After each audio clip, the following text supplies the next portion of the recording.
Hello, everybody, and welcome to Metapod, the Pokemon podcast that revolves around the evolving meta. We're the Pokemon TCG podcast, Sean. We're a trading card game. You had one job. I gave it to you before this pod spontaneously. I'll see myself out. But anyways, we got a lot of great stuff to talk about on this podcast episode today. Those of you watching on YouTube, Spotify, you may see this new face here in the middle. So why don't you go ahead, our friend, introduce yourself, guest of the day. Hey, my name's Frank Percic. I have been playing Pokemon now for quite some time. Competitively, been playing a trading card game since 2016. You might know me on social media as Steak Frank. We got the handle up on the screen here. Steak Frank. If you do not know, we have champions in this room and in this podcast today, and it does not include Sean or myself. So Frank here, we're going to give you a lot of great information today about the Pokemon trading card game, about preparing for the World Championships, and all that jazz in a bag of chips. Frank, you plan on going to Worlds, right? I would assume? Yeah, I'm excited. I booked my my travel a couple weeks ago, actually. And it's really looming in here. It feels like so far away, but so close at the same time. I'm super excited, though. Yeah, I mean, do you want to give people like a background on your deal? Your resume. You've been Yeah, playing for a long time. I was trying to stay humble there for. No, we don't need No, we brought you on so you could brag about yourself, so you could tell everyone how you're the bee's knees. Yeah, so I, like I said, I started playing in 2016, November 2016. And then that following season, so 2017, 2018 season, after I've been playing for about a year, I was top 16 player in North America, got to my first, full season, and I ended up getting a day 2 invite to the World Championships. I was ranked 16th in North America. Got my first day 2 that year, followed by at the European International Championships, and then got my first top 8 a couple of months later at the Oceania International Championships after I'd been playing for about a year and a few months. And then the following season, I had finished school actually and wasn't playing as much, so didn't qualify for the World Championships that year. But then in 2020, I started playing kind of full-time again, and then with the pandemic and everything, I didn't play as much online, but then picking up the season again this year, I ended up getting second at the European International Championships back in March. And then I qualified again for day 2 of Worlds this year. It wasn't something I was kind of planning on doing, but when you get 400 CP out of nowhere, kind of just as I'm already kind of like, I was like 10 points shy of my invite or something like that. It kind of catapults you, pretty high up in the rankings. So I'll be playing in day 2 of the World Championships for my second World Championships. I've never played day 1 of World Championships yet, which is pretty crazy. Well, neither have I, but that's two different stories. I was going to say also, you had the your other on your resume, you had the joy of spanking my butt in the Shuffle Squad tournament. We ended up getting paired against one of the few times I personally played Pokemon in the last 6 months to 9 months. And I end up paired against you right after your EUIC run. Yeah, it was pretty crazy. It was funny because I talk about a lot of just kind of buying some relevancy. It's, I had in my last top 8 was back in 2018, and I was actually going into this season, starting to think people didn't remember who I was or anything like that when it came to playing cards after being off for so long and not playing online. And then, I went and top 8'd my second international championships and made it to the finals, which was pretty cool. It was my first big finals run. So it's been a pretty good year for me. I thought kind of 2018 was going to be my breakout season, but it's feeling kind of all over again. I feel like I'm kind of this year has been, felt like I've kind of reached a separate echelon of player for the first time that people have started to realize. And it's felt really nice for sure. Do you feel like European International Championships are your home court advantage, your bread and butter? Yeah, it's funny you say that because I've always historically done really bad at NAIC for the most part, outside of this year actually, because I've competed previous to this NAIC. I had competed in 3 domestic international championships and 3 international championships.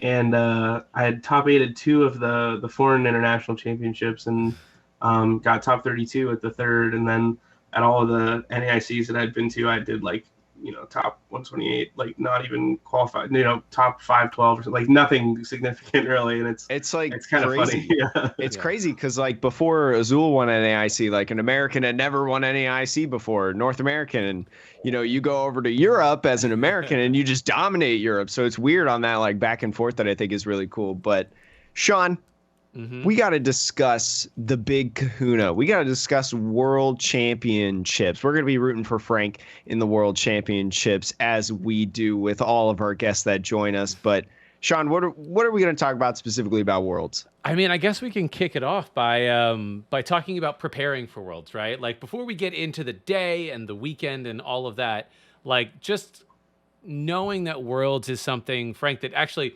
you and many other players have been working towards since 2020 at this point, technically since 2019, because those points done carried over.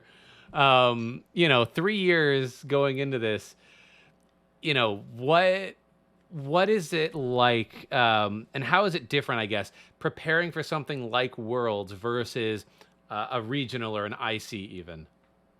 Yeah, it's really unique, and a lot of people don't realize. You think kind of one of these major 2, 3, 4 day tournaments are going to be the same, but Worlds is different in and of itself because it's a tournament where it's like the end of the season, right? It's not like I'm just going there to try and get enough points to qualify. It's like this is the one. Like it's not. People are there. Everybody's there to win. Like nobody's there to just get a specific placement or try and pay for their trip or whatever. Like you're this. There's no other reason to go other than to try and compete to win. And so the meta and like the risks that people take are a little bit different than compared to another tournament. And also the thing you think about is the caliber of player that you have there is at the highest tier. People traveling from all over the world to be there. You have to have a certain amount of placements and points to qualify and everything like that. So the meta of itself and like the type of decks that people choose to play are a little bit different than just your regular tournament, right? You're not going to run into a casual player. It's everybody's there because they are, they're most of their life outside of their job or whatever is revolving around playing competitive Pokemon, because that's kind of how it has to be to make it out there and qualify and do all that. So you really have to take things like that into account. There's certain decks that you can kind of discount. Like sometimes if I'm preparing for a regional, my deck has to do X thing because if I run into this random deck that's popular that I don't think many good players will play, or if I hit something off the wall, I have to be worried about losing to it. It's a very much more concentrated of a meta. You kind of have a better understanding of what people will play. And another thing is too, you really kind of information is really valuable, and just like knowing what people are thinking about or what people are thinking about playing, because you have a much higher chance of running into these top level players, like these limitless players or these professional quote unquote players, because that's like what most of the pool is concentrated of. And so you're a lot more worried about what they're playing, whereas if like a 1,200 person tournament, it's like I don't care what this person's playing, because the odds that I run into them outside of like day 2 or top 8 or anything is low. Whereas now it's everybody's, I think, a lot more secretive, and testing groups are a lot more well knit usually when it comes to like a regional or even an international. I kind of test around a little bit or talk to different people about things, whereas Worlds, I'm just like everything is kind of like locked down because the information is really powerful. So those are just some of the niche differences. I think at the end of the day, I'm preparing for it in a similar way I would any tournament, whereas it's I want to have a deck that I'm comfortable with to kind of back up and know how to play and know how to win with, but at the same time trying to explore as many unexplored ideas as I can, or trying to find this like crazy secret deck for the tournament or something like that. Normally that's how I go about any other tournament. It's just that I can be a little more I guess, like I said, the meta is a little more concentrated, so I have a little more knowledge about what I'm going to run into, who's going to be playing what, and then The other thing too is with this World Championship compared to other ones, there's no new set, there's no rotation. Last World Championships, 2018 or 2019 World Championships, there was a rotation beforehand and a new set, and every World Championships before that, a new set had just come out. So there's a lot of ingenuity that comes with that, and a lot of creativity that's rewarded for your deck building. Whereas this, we got a mini set. But other than that, it's going to be the same as things were for NAIC, which was a huge tournament that, if there was going to be some, innovative idea or something like that, it really would shine in a tournament where, 1,600 people are competing. So it's been a little interesting. It's felt kind of hard to innovate for me personally, as somebody who tries to be as innovative as possible when it comes to, those kind of things. So at this point, really, the preparation just comes down to finding a deck you're comfortable with, finding one that you think can kind of win the tournament, beat all of the top decks for sure. Not only that, but beat all of the top players playing the top decks, and then just knowing the matchups like the back of your hand. I mean, you mentioned like testing groups, right? And I'm curious, like, are you a part of a testing group? You don't have to tell us the people. We don't need names, but like, do you have No. I need you to leak all the information, including all the leaks. 59 of the cards that you want to play at Worlds. This is how we launch a Patreon account. We just take all of your all the secrets, and then no. Well, yeah. Are you part of like a group of people who test, or are you kind of like going solo for your prep, if you will? I kind of hop around a little bit. I'm like not very faithful in the testing group. I don't like to commit to a testing group. And you see, these groups of people that test together, and these like power groups of people that,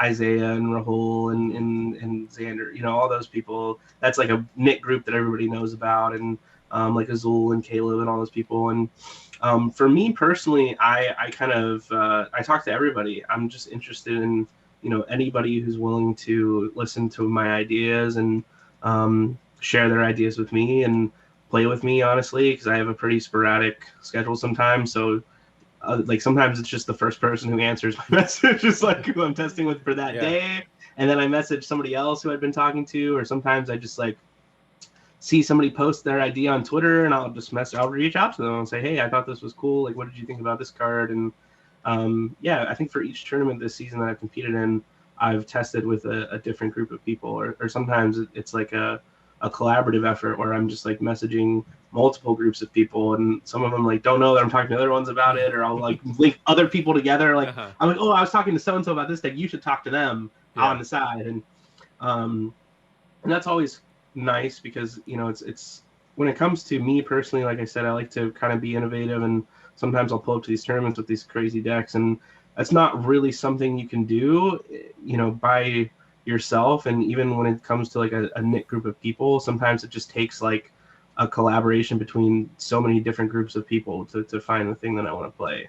And honestly, anyone that's willing to listen to me or like willing to talk to me or play with me, I'm down to test with. As of recent for World so far, I've been testing with Drew Kennett a lot. He and I have been talking a lot and testing a lot, and will be doing a lot of cool stuff in the future that I won't talk about right now, that you should be on the lookout for. But, you heard it here first. Yeah. He and I specifically have been talking a lot and testing a lot for Worlds for sure. I've been talking to a couple other people. I don't know if you know Josh Yell, Joshua. He and I have been talking a little bit. We haven't actually gotten some games in yet because we both have pretty busy schedules. But those, I think that's really the only people I've talked about Worlds. I talked to Fabienne Puyol a lot as well. It's like some of the European players, when there's like an international tournament, I'll like talk to them because you don't get to see them all throughout the year. So whenever I know I'm going to be seeing them, I'll talk to them a lot. And I like all the French players are super awesome, like Stefan and Fabienne and Hetty, and all those players are super cool. And so I've been talking to Fabienne a little bit, but we're still a few weeks out.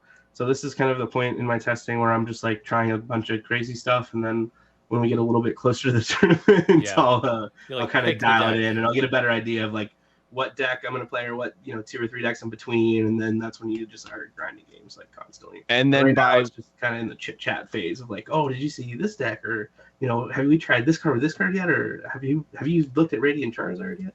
That's kind of. And then when you talk about, what deck you're going to choose, you're talking about literally the night before at like 1 a.m. with the people that you're rooming with, then you change your deck and you're like, oh, I'm going to play this instead. There's phases of tournament preparation. There's like early on, it's like between the last tournament and the next tournament, like the day the one tournament's over, in between the start of the next tournament, you're just messaging people back and forth of like, hey, did you think about this card with this card, or did you see so and so's deck list? They put cross switchers in there, and that we were chit chatting, and then once you're thinking about cards or whatever. And then it comes down to, what ideas do we want to explore? And then you start you make the list, you type it out. I don't even build it or put it in anything. You just type it out and then you send it in the chat or send it to however, and then you edit it. And then once you have a couple of vowels ideas, then it's like, okay, you got to beat Palkia or you got to beat Arceus. So then you're playing against these cookie cutter Arceus Palkia decks for a little while. And then it'll lose, and then you just go back to the drawing board. Or it does well, and then you really start to just get into the matchups. Or by the time you're probably 2 or so weeks out of the tournament, you're done exploring new ideas. It's like you have a few decks to narrow it down from that you've tried. You tried a bunch of things. You see what you like, see what you don't like. But then when crunch time starts, then it's just learning all of these decks that you think might be viable. And then the night before, or when you land in Europe or when you land in wherever, that's when you're figuring out who's so-and-so buying from the vendors, who did you hear is playing this deck, and da-da-da-da. And then that's when you're deciding, or you're like, oh, we're going to go to so-and-so's hotel room and they're staying with blah, blah, blah. And we're going to see what they're playing and hang out with them and talk to them about what we found. And then that's when you narrow it down, and that's when you come to the consensus of the night before. So it's you do sometimes pick your deck the night before, but there's a lot of phases of how you get to that point. It's not just you pull up and then all of a sudden it's oh, we're playing Duraludon. Well, that might actually happen, but you know what I mean, yeah. Well, that's what I do. I just skip every other phase, but then I go to the panic chaos phase, where you're just constantly, and that's just why I don't win, compared to you. But either way, there's a lot of stuff that goes into preparations of big tournaments. But one of the things that I think a lot of people will connect with in terms of preparing for events, especially, because we actually have a decently sized new audience, because so many people have started playing since the pandemic, COVID-19 really struck, even though we didn't have IRL events. So talking a little bit about the online era, you said you haven't really played too much of online tournaments. You've kind of been laying a little bit back towards those.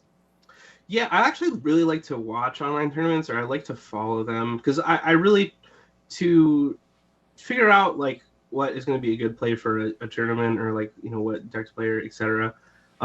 You have to be up to date on the meta, which is just with the online era is constantly evolving. There's a 300-person tournament every week or every other week, and so it's you're constantly looking to see, oh, are Arceus and Teleonless playing one Marnie or two Marnie, or is Mew still playing Echoing Horn? And then you have these huge tournaments that can kind of tell you that information. So I'm always looking at the results of these tournaments, even if I'm not playing in them all the time, because I want to know what decks are good or what things that I should be looking into based on and stuff that based on what other people are playing. And it's funny to think about, but it's there are decks that like Duraludon for a time, Arceus Duraludon was really good, and then Mew started playing Echoing Horn, and then the deck was really bad. And it's funny because there's one card, if a certain deck stops playing one of their 60 cards, all of a sudden this other deck can be good again. And then if that deck's good again, then this deck needs to play a different card, or this deck becomes bad again. And so you have to constantly figure out where things are balanced to understand what you should be playing or what deck's kind of good. So I'm always following even if I'm not playing. Yeah. So how much do you do watching on Twitch and stuff?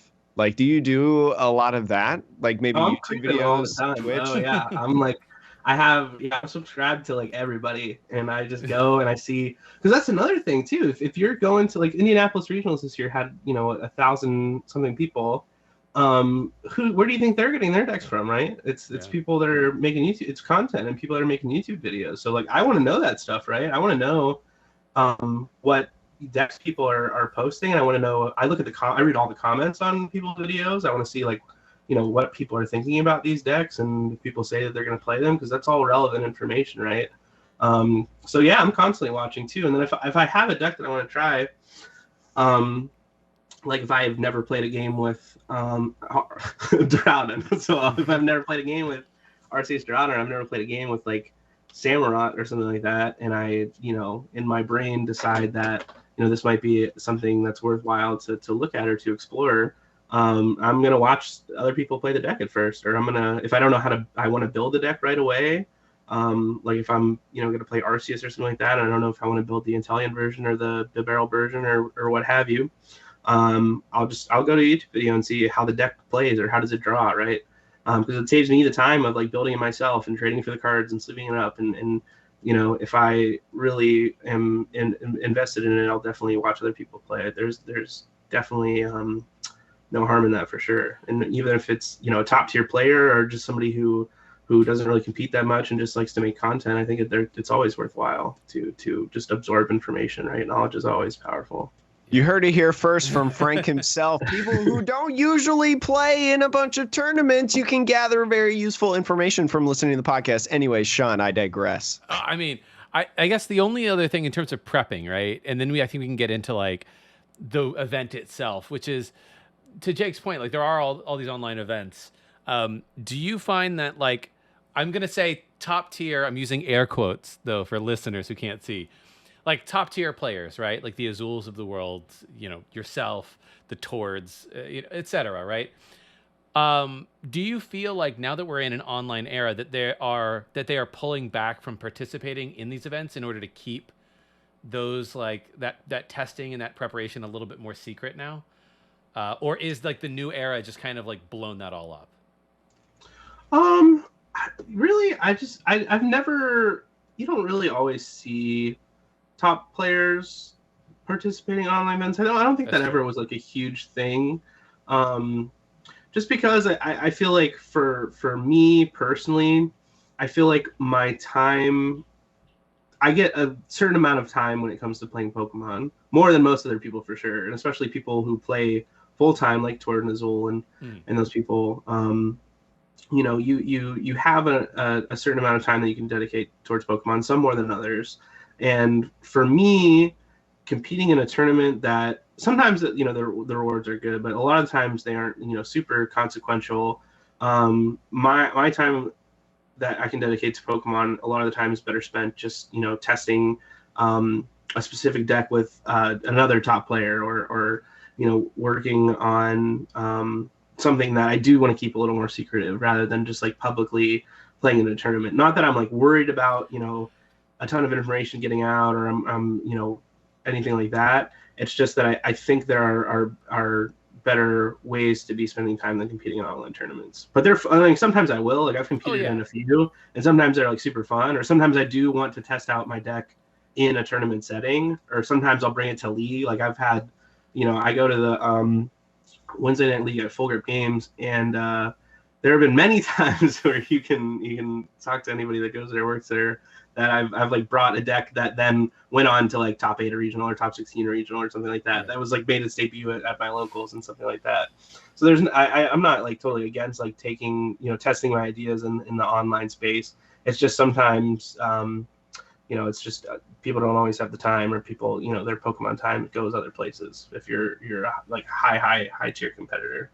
And I think a lot of that has changed too, because now we have IRL events back, right? Like, in late 2020, when we had no idea, what next year was going to bring or whatever, it was a whole different landscape. A lot more people were doing like the online events. Some people were taking a break. They were like, oh God, I can finally breathe, like I don't have to play Pokemon all the time at this point.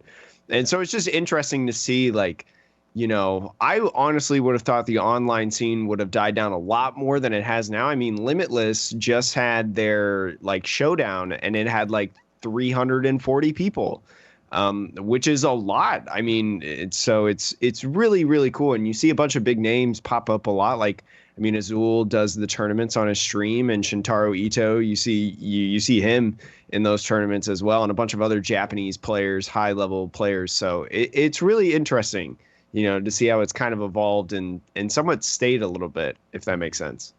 Oh yeah, I think Limitless honestly has been such a blessing to the Pokemon community in general. Is just that what they're doing over there is absolutely just next level. Like there are other card games and just that have entire corporations behind them or companies behind them that don't have the technology available or just like the organization that this tiny Limitless, the group of guys have put together, which is and gals, and it's crazy. I think that's awesome that we have that, and I think that because it's just like so well organized and so well done, I don't think the online scene will ever die. Because it's nice too. Like it is fun to play in an online tournament. Like if I do have the time and I feel like playing in an online tournament, absolutely I will, because it is very enjoyable. And it's nice too that you can just like from your home just like sit and play a couple games or like compete for some codes or whatever. Sometimes it's thousands of dollars. Like I'm competing in the Shuffle Squad Tournament of Champions next weekend, and it's nice. $2,000 prize pool, and there are certain tournaments that offer prizes and things like that. Sometimes that do make competing online definitely worthwhile. And like I said, it's nice to sometimes just be able to do it from the comfortability of your home and not have to like drive an hour to a League Cup or something like that, right? Yeah, you can go to the bathroom in between rounds. You can grab a snack in between turns. Like the world is at your fingertips when you're competing online. Yeah, no, it's absolutely it's super nice, and I think just like the difference for me and like you said, why I'm not competing in online tournaments as heavily as I would, like League Cups and challenges and things like that, is just they're not official tournaments. They don't award CP for a lot of people. That's a big deal. Where he said a lot of the time, not all of them are having thousands of dollars in a prize pool, and so it is a nice thing to have. And like I said, I don't think it will ever die. It's just it'll never be an official tournament structure, I guess, right? Yeah. Mm-hmm. So I guess the next thing to talk about, I guess, is like Worlds itself, right? Like the actual tournament and how it's maybe different. So I'll briefly give the listeners a rundown of like the world structure. And I think this year in particular, it's particularly weird because it's new this year. Yeah, it's like an expanded worlds, which when they first said that, people thought like expanded format. And it was like, no, never, never. Pokemon has abandoned expanded. But the structure is normally it's a 3-day event, actually. So you'll have like the day 1, the day 2 for people who get enough points, and then the finals rounds, which are like, what is it, usually top 32, top 16, something like that, right? Yeah, I usually it breaks off into top 8 for. Okay, there we go. Mm-hmm. So, but this year there's actually an earlier. It's like almost like a pre-day 1, but it's day 1. So like, I don't know how many people are playing in day 1, and then how many get through to day 2. Do you happen to know that, Frank? Or Jake? I should know that. I don't know. There are. I think they're making it. There's a specific number that they're making it. I think because there's 32 players from North America, 44 from Europe, so that's 76, plus 16 from Australia, so that's 92, yep. And then how many from South America? Is that another 16? At least 16 to 32, so like 100 to 128 players, somewhere in that range for like automatic day 2, right? Yeah, I think they're trying to narrow it down to like the specific threshold for rounds. Like how if you go onto the Pokemon website, there's like you need X amount of people to have this many rounds and blah blah blah blah blah. I think there's a certain number that they're hoping to achieve. I can't remember what exactly it is, but from my understanding, I think I've been hearing that, and I don't know if this is confirmed or not. This could be like 100% hearsay, but I've had some people tell me that they're expecting it to be 5 rounds, and everyone that goes at least 3 wins, and 3 wins should make it on to the second day, which I think should put it around like 400 people or something like that. I could be wrong. I think it should be around like 400. But like that's like me thinking in my head and doing this very roughly. So do you think that's like 3-1-1? So I think once you get 2 losses, you're eliminated, right? Okay. I think so too. Yeah. Yeah, so I think you have to get it's because normally what happens is you play and you have to get a set number of wins, and then once you receive your second loss, you're just knocked out of the tournament. And so it's like some people, what happens is like if it's like 6 wins for say, as soon as you go 6-0, you're done playing. Like it's just you leave, and then other people play their rounds. But as soon as you get X amount of wins, then you're done. Whereas that's obviously very different from like a typical regionals where you got to get it's really where you have to have that point threshold. Yeah, this is like in football terms, this would be like the wild card round because then you can change your deck for the second day. So like the real tournament starts on day 2, whereas like the day 1 is just like the wild card where you're trying to actually get into the tournament. And you do that by just like achieving a certain amount of wins. So like in round 6 or however if it's 5 wins, in round 5 a certain amount of people will move on, and then everyone that's like 4-1 and lower will keep playing. And then once you get your second loss, then you also leave. And so they're just eliminating people until they get to like a certain number. You said that when you went to Worlds, you were automatic day 2, right? Yeah. So how much do you look at day 1 then? Because the two days changes is not that's not a new thing, right? I believe that was in the past too. Yeah, that's always been there. Which is weird to think about.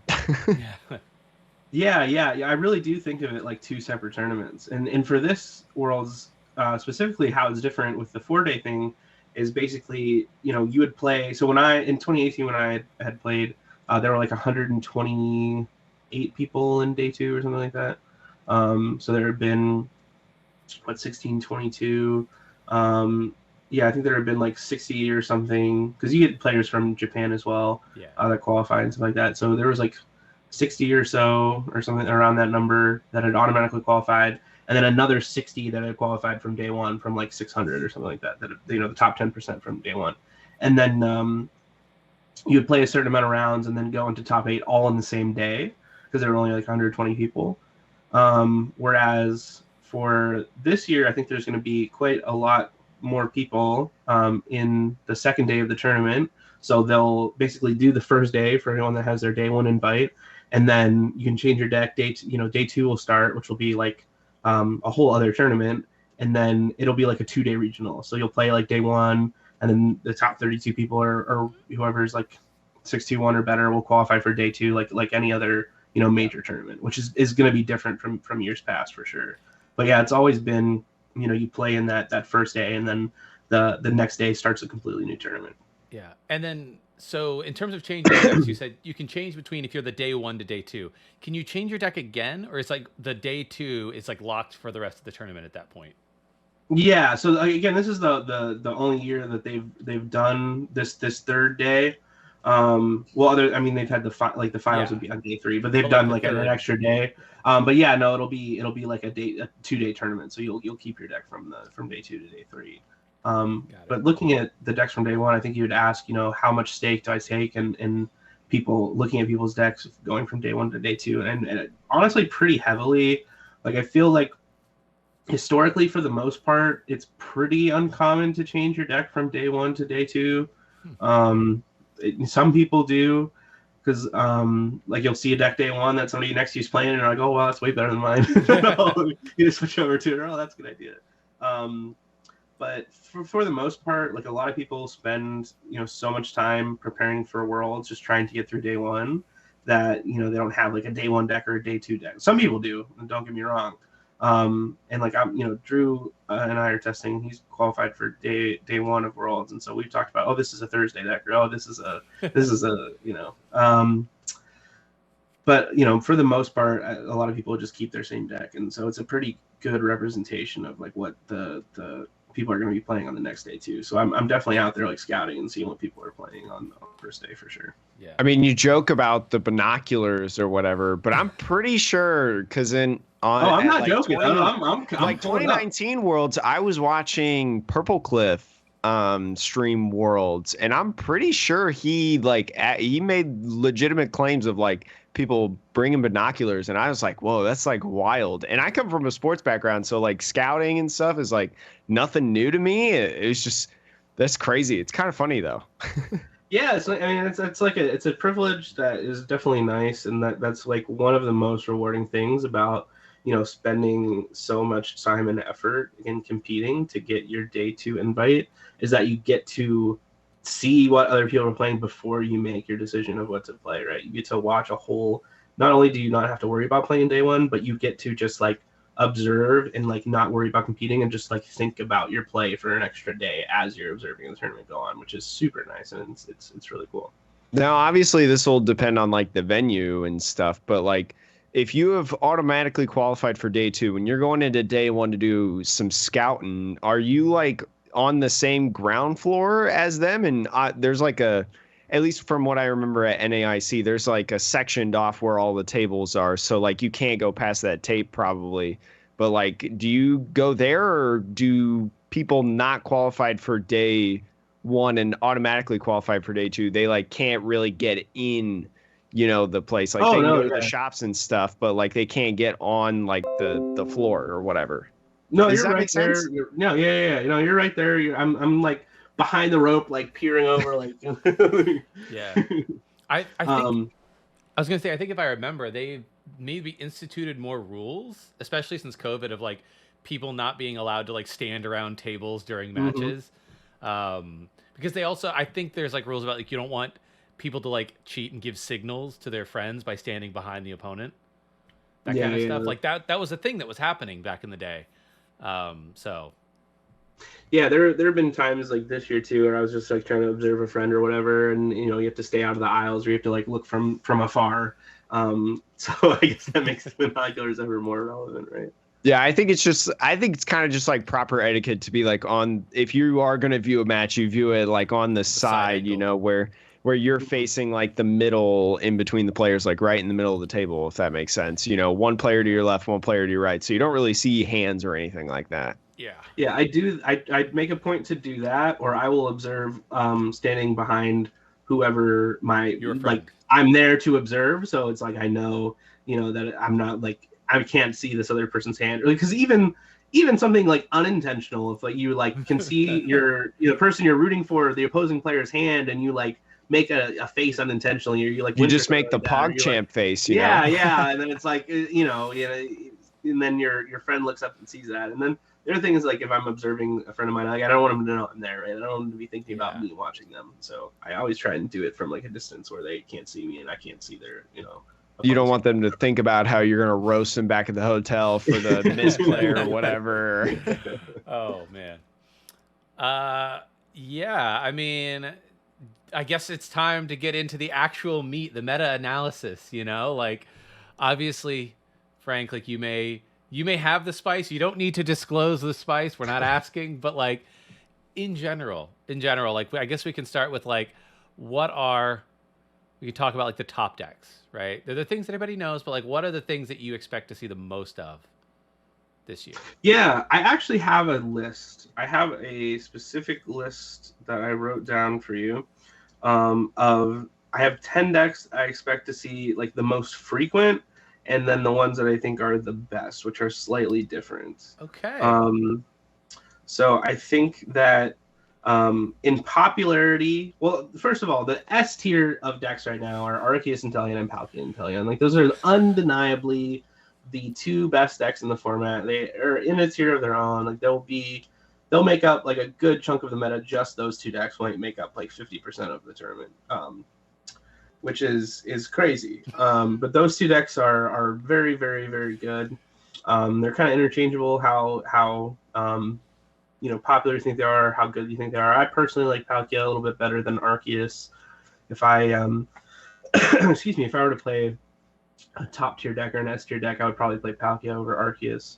And then I think, and the other thing too is like, I think there'll be certain decks that get played day 1 and certain decks that get played day 2. Like I think Mew VMAX will be a deck that sees a good amount of play in day 1, and I do not expect a lot of Mew VMAX in day 2. If I could even like I wouldn't be surprised if I didn't play a single Mew VMAX day 2 of the tournament. Wow. I would agree with that.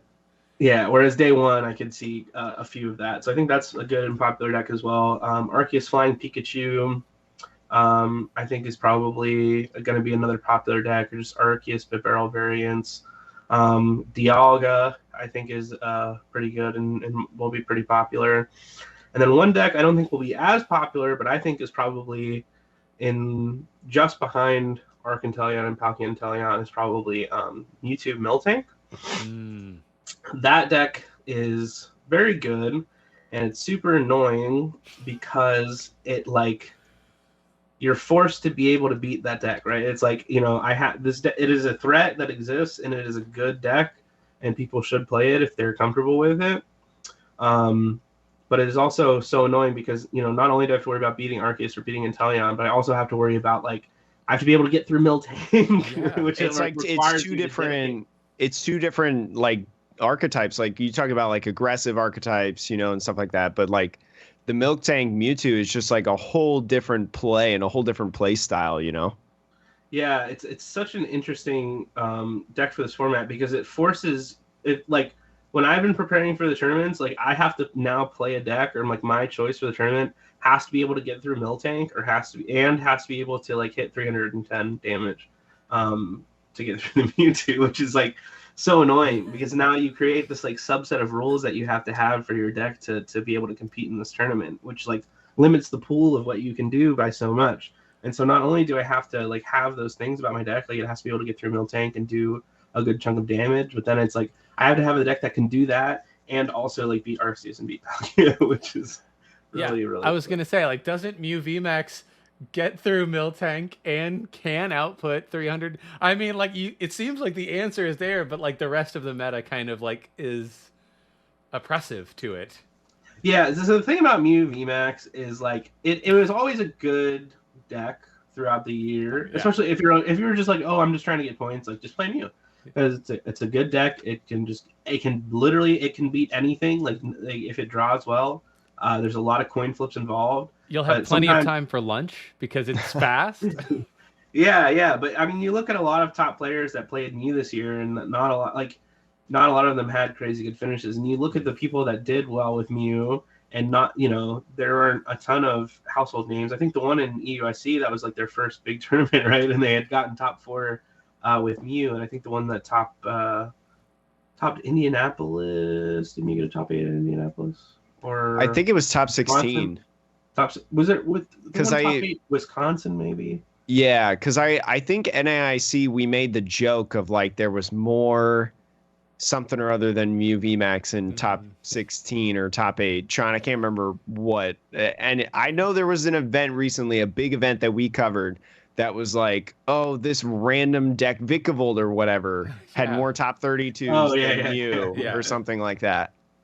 Yeah, so it's just one of those decks that just it is extremely strong and extremely powerful, but there's just so much variance that I wouldn't stake the last tournament of the year the gras of tournaments on this deck. And I think a lot of top players or that are competing in the world championships aren't going to stake their worlds run on Mew VMAX because there's everything, there's nothing to lose for this tournament, right? You're going there trying to win. I don't think a lot of people are gonna leave it up to Mew VMAX, and so I'm not super worried about it in the second day of the tournament. Day 1 it's just okay, I have to go 3-2 or I have to go 3-1 or whatever. I just got to get 3 quick wins. Let me just put it in the hands of Mew, sure. But then, I'm trying to win the tournament, probably not. So that's why I kind of am not, too worried about it in day 2 of the tournament. Yeah, that makes sense. I mean, I guess in terms of new cards, because you mentioned this earlier, usually there's a new set that comes out right before Worlds, and that might have an impact. Obviously, the only new set we got was Pokemon Go, which is but there are a couple of cards. Do you think there are any cards from that set that are going to make a significant difference? Yeah, I think that Radiant Charizard is probably the most likely to end up in a top 8 worlds list of all of the cards from Pokemon Go, followed by Pokestop and maybe that's Snorlax if Sander has anything to say about it. Yep. Are you saying that Soul Rock and Lunatone is not an S tier deck? So actually, no, I've been talking about this like a little bit. Like I'm kind of concerned about that deck. Like I was talking I've actually been talking with Zach Lesage a little bit as well, because that's like my homie, and we talk back and forth quite a bit, and we've been talking about Worlds a little bit. And we were talking, and we're just like, do we just lose to like Lunarox? Like, do we worry about that deck? Like, that's been a question on everybody's mind, and we came to the consensus that like there will be somebody out there that like absolutely just like has the like cracks the code. Like, I'm super worried about like there's gonna be like a person or a group that like takes Sollock Lunatone as good as it can go. Like, they're gonna have the perfect list. And like if they do, like, so be it. That one's not in my hands. Like you earned that one. You earned like, that, yeah. If you deserve everything that you're getting right now. Absolutely, yeah. So I'm concerned about that, but not concerned enough where I'm just like constantly like testing against it or hyping it up or anything like that. I think it's decent, and it's 8th on my top 10 ranking for decks that I think are good.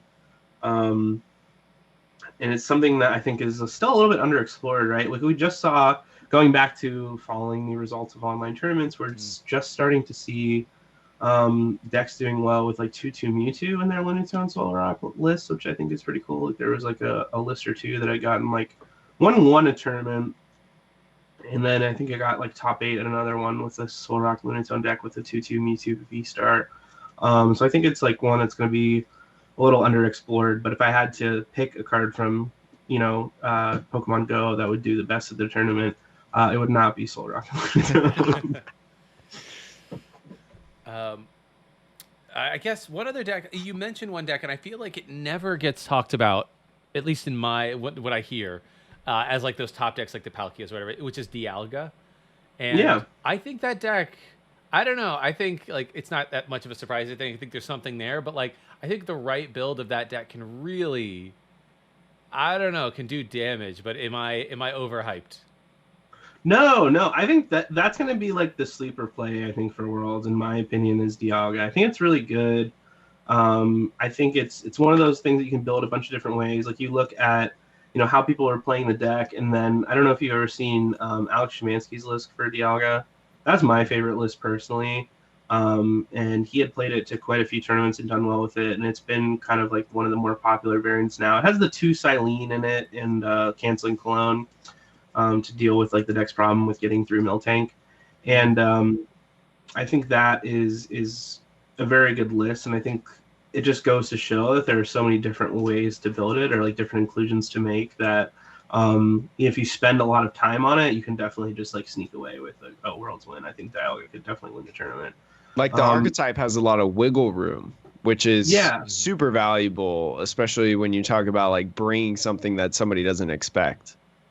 Yeah, and I think players will play it too. Like I don't know if you, Xander Pro just put an article out with Channel Fireball where he talked about just basically that it's definitely a deck that people will play for sure. Like I know that he had played it for NAIC, and he put this article out about how he still thinks it's one of the best plays for World. So it's definitely a deck that I expect to see quite a bit of, and it's a deck that, because it exists, kind of like that Mewtwo Miltank, there's like a lot of decks that really can't exist because of it. Like I think Stonejourner is like a cool deck and something that I wanted to try, and then I just thought about how badly it would lose to Dialga, and then it just kind of like went into the bin, because I think that'll be a good deck. I think that's like a sleeper deck, and I think that's a deck that will get played a little bit more than people expect, in my opinion at least.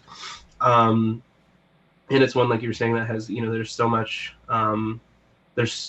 to explore with it, that there are other decks that just like completely, get thrown away because of it. And so it's kind of like one of the other decks. It might not be the best deck. It's not the S tier deck, but it's one of the decks that is like heavily shaping the meta. Yeah. I mean, you mentioned Mewtwo Miltank.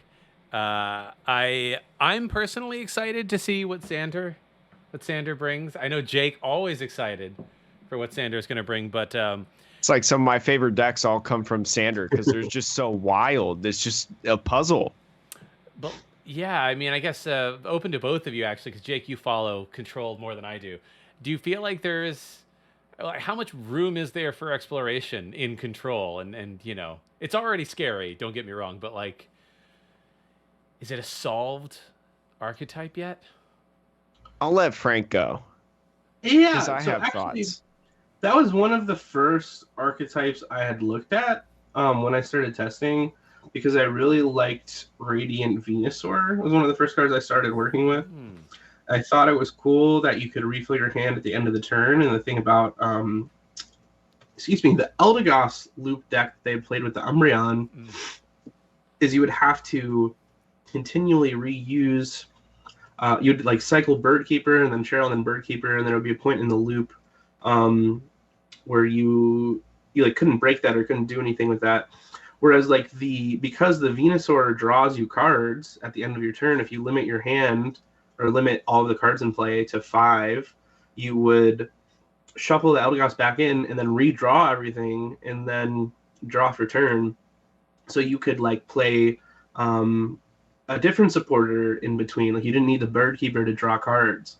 So it kind of gave Control a really good tool with the Eldegoss loop, and then it can just create like kind of a different engine. Like one of the engines that I was exploring is with I tried it with Wormadam, like Zoroark style decks first because I was playing it with Peony, because you would just like Peony, discard your entire hand, and then grab exactly what you need and then drop to 4. And so I was trying to play it in decks that wanted to discard a lot of cards, which is like the Eldegoss Loop deck wants to do that right away too. And so that's kind of how I came into it. And then I tried it with like a Zoroark kind of control deck because you wanted to discard the Pokemon that you needed to get back out, right?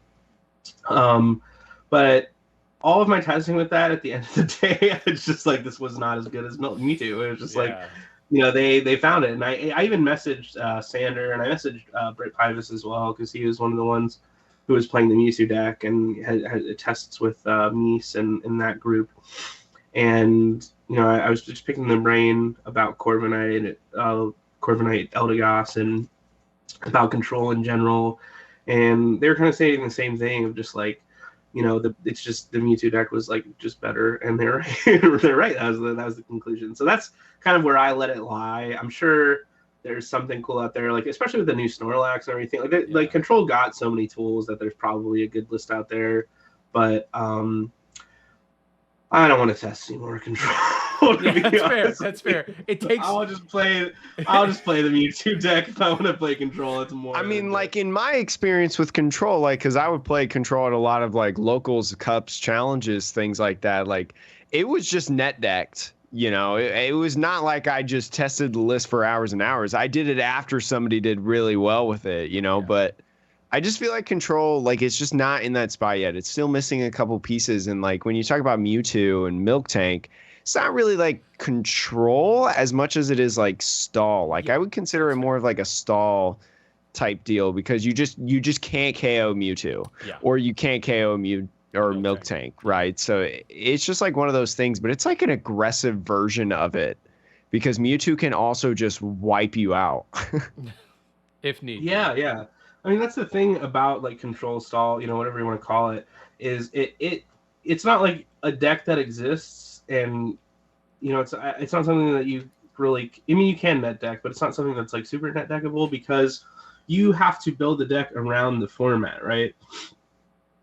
Your card inclusions, and do you play hammers, or do you play how many copies of Flannery do you play, and like all do you play the Rabombi, right? That all revolves around like what other people are going to be playing, and it revolves around like what's popular in the format, or like what things that you can exploit from the format, whether it's like energy denial or not being able to attack through Miltank or what have you, right? And so I think right now Miltank is on so many people's radars that it makes like a Control not as good, but there's a world where you have enough tools to build like a solid Control deck. I am just too lazy to figure it out. It's not me right now. It's not.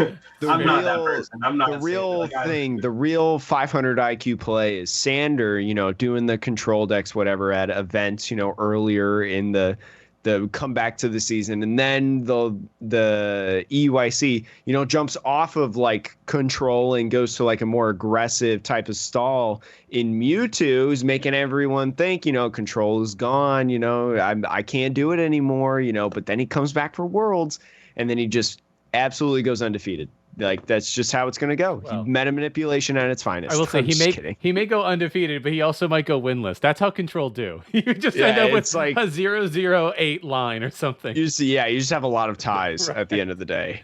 Yeah.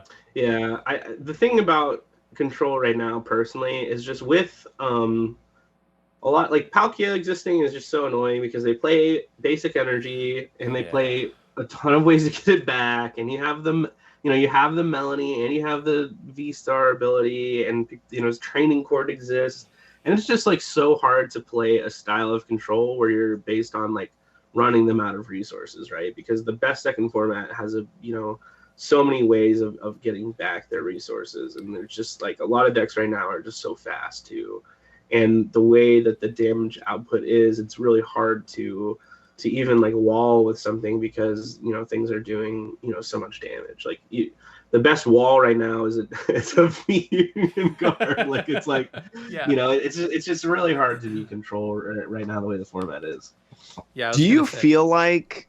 Sorry, Sean. This is just a quick question. Do you feel like there's a lot more ties right now in tournaments than before before the pandemic? I just feel like I'm looking at results and like, who was it? Robin Scholes or something?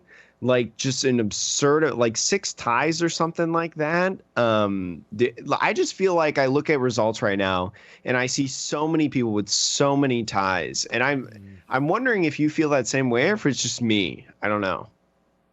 I don't feel like it's significant enough to where I hadn't really thought about it until you brought it up. I think there could be a couple factors doing that. For a lot of people too who started playing during the online era of Pokemon and had never really played an in-person event, like aren't used to like the time restrictions of a best of 3 event. I think that could be a big factor as well.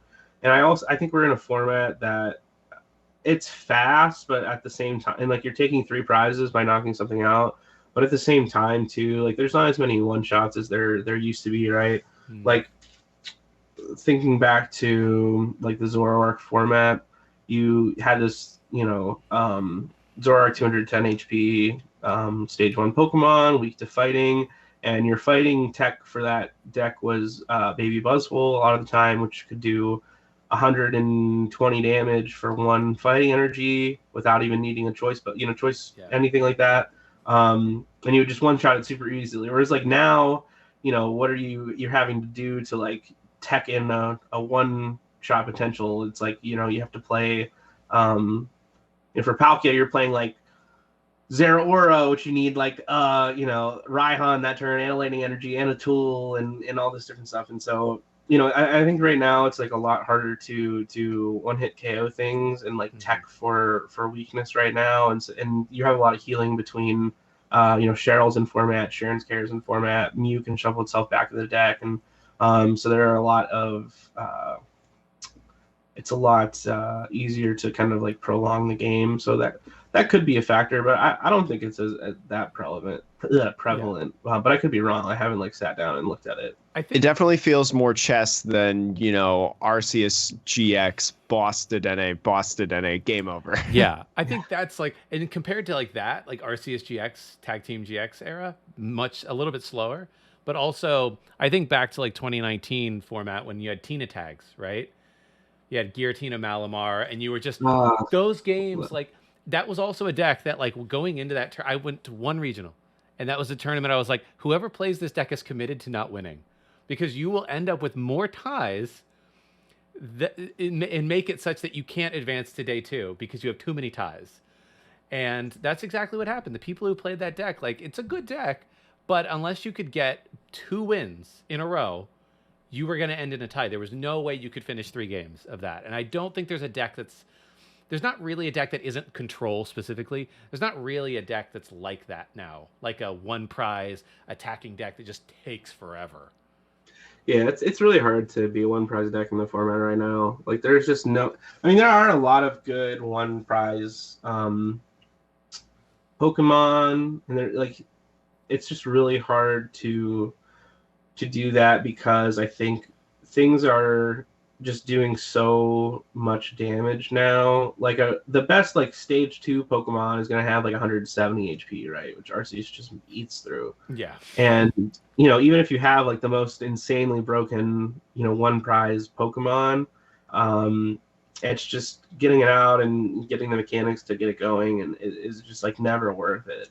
And they're just never doing as much damage as a V-Star Pokemon, even though they're worth less prizes. And theoretically, if you have like this amazing one prize Pokemon and making your opponent knock out 6 things has historically been really good. It's just the way that I think they're printing the cards now is just like really preventing one prizers from being prevalent, and especially stage 1 or stage 2 one prize Pokemon, let alone like just like a basic one prize deck is just so tough. You got to get that Pokemon Go Blastoise Stage 2 in your Dialga deck to just put 8,000 energies on it, turn 2 or whatever. Yeah. It's like that's just so much effort to like get that going, and then your opponent knocks all of that out immediately, and you're like, oh, a third of my deck went into getting this set up. And it's like, it's really fun when you can do it, but then when it doesn't work, which is a lot of times, it just feels really bad. Yeah, and whereas Arceus, it's like, okay, I got to evolve it and attach to it twice, and my whole strategy is like set up. It's too good. And even if you don't have the cards, I evolve it. I go get the cards. It's fine. It's fine. Yeah. I don't need to worry about it. Yeah. Well, I guess that probably wraps it up. I think for like the meta analysis and everything. Thank you, Frank, for joining us. It was a wonderful discussion about Worlds. A lot of great insight there. Is there anything else that you wanted to mention, shout out, talk about briefly? This is now your podcast, by the way. Yeah, This is yours now. I don't think anything anything else I really wanted to cover. I would say I'll just shout myself out if that's cool. Heck yeah. You can follow me on pretty much all platforms for the most part. Follow me on Twitter @StakeFrank. You can see it right there. I'm streaming soon. I think what day is this going on now? This will be like the August 2nd episode. Yeah, we're recording this ahead of time, listeners. Yeah. Oh, wow. Okay, so I should have already be streaming. So catch me on Twitch at twitch.tv/StakeFrank. And then I'm currently in the middle of filming my first YouTube video for YouTube. It's just going to be a how to play video, so nothing too crazy, but I am working on my YouTube channel as well in the interim. I actually just recently left my job to look for another job, but in the meantime, while I'm looking for another job, I'm going to be putting a lot of time and effort towards content and things like that. So I'm if you sit in here have a lot of listeners who are kind of just getting into playing or wanting to learn how to play or things like that, that'll kind of be the first thing. You can head on over there and kind of learn how to play from myself, and I'll kind of use that platform to kind of dive into for people who are interested in how to play like very highly competitively and how to get into competing into tournaments and how to win those tournaments and things like that. You can kind of head on over to that. So keep in mind for that, and if you want to subscribe in the meantime, that would be super cool. But go and check that out. Yeah. You also do coaching, right? I feel like I just saw on Twitter recently, like a whole bunch of people talking. Like I saw a whole Twitter montage, like my timeline one day. It was just people talking about how they got a coaching session from you and it was awesome, and everybody was like you were the man of the day. So talk about that. Talk about your coaching. Yeah, I recently started coaching with Metafy. If you're not familiar, you can head on over to metafy.gg/@Frank-Percic. Easy. PERCIC, or you can just go on my Twitter. It's in my bio. You can check out the link.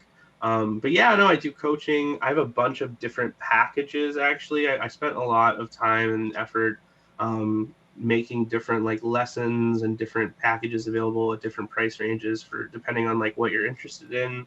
So there's everything from like learn how to play to just like play like one game with me if you want, and or you can just like there's like different ones of just like I'll watch you play and comment on stuff, and I can do like little write-ups. I have an options for like a deck review if you're just interested in like deck building and want to know how to make your deck better or make a certain card work. You can send that my way.